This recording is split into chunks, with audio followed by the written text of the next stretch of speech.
السلام عليكم ورحمة الله وبركاته. اللهم صل وسلم وبارك على سيدنا محمد وعلى آله وصحبه أجمعين. ازيكم حبايبي؟ عاملين ايه؟ يا رب تكونوا بخير. يا ريت لو أول مرة تشوفوا قناتي تنزلوا تحت الفيديو تشتركوا في القناة. يا ريت تفعلوا الجرس عشان يوصلكوا كل وصفاتي الجديدة. وما تنسونيش بقى في اللايك وفي الشير. النهارده بقى ان شاء الله هعمل معاكم الجاتو الشاتو بطريقة سهلة وبسيطة جدا، وان شاء الله مكونات موجودة في كل بيت واي حد يقدر ان هو يعملها. انا ولا هستخدم بقى ولا عجان ولا مضرب كهربائي. هعمله معاكم باسهل طريقه، اعمله في الخلاط العادي خالص. طبعا كلنا موجود عندنا، اي ست بيت موجود عندها خلاط وتقدر ان شاء الله تعمل الجاتو الشاتو فيه بطريقه سهله وبسيطه. ان شاء الله هتعجبه. شايفين شكله حلو ازاي وطعمه احلى كمان. يلا بقى عشان اقول لكم على المقادير اللي معايا. انا معايا هنا كوبايه من الدقيق المنخول، عليها معلقه كبيره من البيكنج باودر، معايا كوب من السكر البودر، نص كوب من النسكويك او الكاكاو المحلى، معايا كوب من الزيت. يا ريت تستخدمي زيت عباد او زيت ذره، بيبقى حلوين قوي في الكيكه.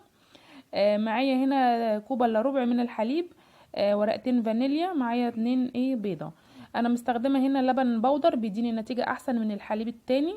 يعني بجيب الباكت الصغير بتاع اللبن اللي بودر، بحطه في كوبايه وبحط عليه يعني كوبايه الا ربع من الميه كده. بيبقى المقدار معايا كده كوبايه الا ربع من الحليب.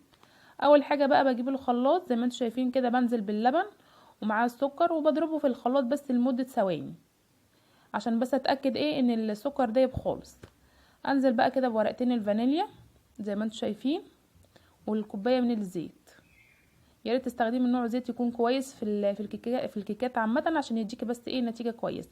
ضربتهم برضو كده لمده نص دقيقه لحد ما القوام تقل معايا خالص. بعد كده بقى انزل بالنسكويك او الكاكاو المحلى، بس احسن نتيجه بتبقى معايا من النسكويك.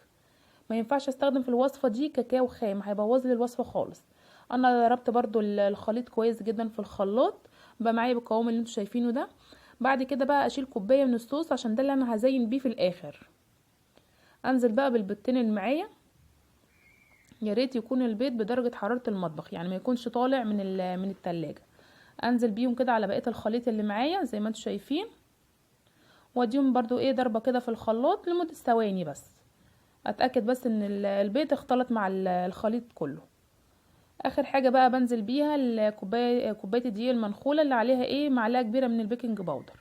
اضربهم برضو كده في الخلاط لمده برضو ثواني. وبقت خلاص كده الكيكه جاهزه معايا، ما خدتش وقت خالص زي ما انتم شايفين. انا جبت بقى صينيه هنا بطنتها كويس جدا بمعلقه من الزيت وبالدقيق. انزل فيها بقى كده بخليط الكيكه كله. بجد من احلى كيكات الشوكولاته اللي هتجربوها، ومقاديرها سهله وبسيطه زي ما انتم شايفين كده، وما بتاخدش وقت خالص. انا نزلت بقى كده بكل خليط الكيك. يا ريت قبل ما تبتدي في الكيكه تكوني مشغله الفرن على درجه حراره متوسطه، اللي هي من 170 ل 180. ادخل بقى فيها الكيكه، بسيبها حوالي نص ساعه وخمس دقايق او ساعه الا ربع بالكتير. ده بقى كده شكل الكيكه بعد ما قعدت في الفرن معايا ساعه الا ربع. بعرف بقى ازاي ان هي استوت. بجيب خله شيش طاووق وهي لسه في الفرن قبل ما اطلعها، بحطها كده في الكيكه. طالما تطلع معايا نضيفه بالشكل اللي انتوا شايفينه ده، ما فيهاش اي بقايا كيك، تبقى الكيكه بتاعتي كده استوت كده. اقطعها بقى بالتقطيع اللي انت بتقطعيها، بالتقطيع اللي انت تحبيها. وهي لسه سخنه كده باجي نازله عليها بالصوص. في ناس تحبها ان هي تبرد الاول بعد كده تزينها بالصوص، بس انا مش بحب الطريقه دي. جربوا الطريقه دي. الكيكه كده وهي لسه سخنه بتشرب الصوص بسرعه وبتبقى احلى كمان. هسيبها بقى لما تهدى خالص، يعني سيبها بقى ساعه ساعتين. بعد كده ابتدي ان انا اقدمها. ما بحبش اقدمها على طول عشان بتبقى سخنه هتتهري منك. فتسيبيها لما يعني يا ريت كمان تحطيها كمان بعد ما تهدى كده، تحطيها كمان نص ساعه كده في التلاجة، بتديكي نتيجه احسن. ده كده بقى بعد ما قدمتها بالشكل اللي انتوا شايفينه ده. هنزل بس كده عليها في الاخر كده بحبوب من الرمان، بتبقى حلوه، طعمها حلو جدا معاه. بيبقى هو مزز وهي مسكره، بتبقى حلوه، بس ممكن الاستغناء عنه يعني. ده مش اساسي في الوصفه دي، اضافه من عندي انا. وهكتب لكم بقى ان شاء الله في المقادير كلها، هتلاقوها في صندوق الوصف. زي طبعا ما انتم شايفين، طريقه سهله وبسيطه لجاتوه شاتو الشوكولاته، وما بياخدش وقت خالص في الخلاط، وبطريقه سهله وبسيطه. يعني ما فيش وقت، يعني في اقل من 5 دقايق هتعملي لاولادك احلى جاتوه شاتو. طبعا الاولاد كلها بتحب الشوكولاته زي ما احنا عارفين، فكل الاولاد بيحبوها يعني الطريقه دي من الكيكات. ده بقى كده الشكل النهائي للجاتوه الشاتو. يا ريت يعجبكم. يا ريت بقى لو عجبكم الجاتوه الشاتو اللي انا عملته معاكم النهارده ما تنسوش بقى تشتركوا في القناه، يا ريت تفعلوا الجرس عشان يوصل لكم كل الوصفات الجديده، وما تنسونوش بقى في اللايك وفي الشير، يا ريت تعملوا شير كتير كتير للفيديو عشان الكل يستفاد. اهم حاجه بس ما تنسونوش في اللايك. ده كده بقى الشكل النهائي للجاتوه الشاتو، بجد كان تحفه. شايفين السمك بتاع الكيكه؟ كانت هشه طريه جدا.